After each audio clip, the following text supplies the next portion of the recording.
তো বন্ধুরা, তো আমরা চলে আসলাম একটু আড্ডা দিতে এই নির্মলদার সঙ্গে।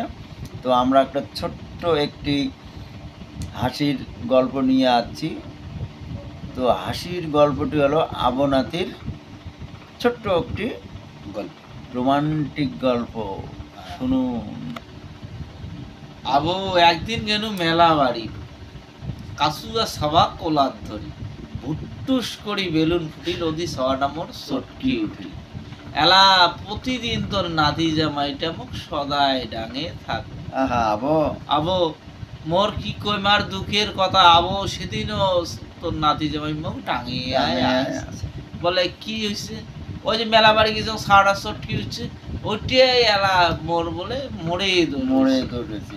সেদিনকে হট্টু কবরে যোগ দেখে গাভান একটা দমকানি কমানো এলা বাড়িতে আসিয়া ছাওয়া মোট সাউ তুলি কাঁদে। আবো মরাটার দেখু মরাটার বলে ঘুমিয়ে না হয়, তাই মগ অর্ধরাত্রি ধরিয়া খালি ডাঙায়। আবো কি কই মুই দুঃখের কথা এমন যন্ত্রণা হলে আবো মুই থাকড়িয়ে নাম তোর নাতি জামাইয়ের ঘরে। মুই বাপের বাড়ি যে কামলা করি খাই তাও মোর শান্তি আছে, তোর নাতি জামাই মুখ বিনিয়া দোষে ডাঙায় বিনিয়া দোষে কোনো নাই দোষ কেনা জানতানতে মারেন তোমরা প্রতিদান, নাইকতাতে ঝগড়া করেন জানতানতে মারেন মুখ সকলে কি খালি মোড়ে খালি আবরে তো ওই যে মেলা বাড়ি যে খালি নাতিনি দোষ। সেজন্য কইছে আবো আর জানতানতে ডাঙায় সকলে কি খালি মোড়ে দোষ, তোর নাতির একটাও দোষ নাই, সব আবরে দোষ আবো।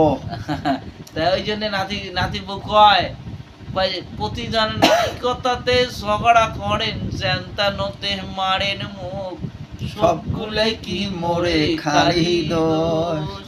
আজি আগা গোড়া না শুনিয়া খালি করেন রাও, আজি আগা গোড়া না শুনিয়া খালি করেন রাও, জানতানতে গুসা হয়া না খান মোড়া ভাত। প্রতিধান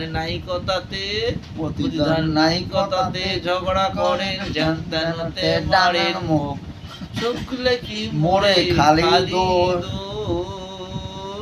এই যে আবর আর নাতির গল্পটা শুনলেন তো? সুপার গল্প। তো আবো আর নাতির গানটাও সুপার। তো আমরা মানে অতটা পাই না, আর সুরও নাই আমরা।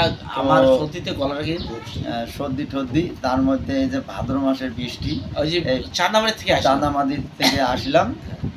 তো এসে ওই যে রান্না বাড়া একটু লেট হইতেছে, তো তার জন্য আমরা একটু মানে আড্ডা দিচ্ছি, আড্ডা, বুঝছো? তো এটাই, টাটা।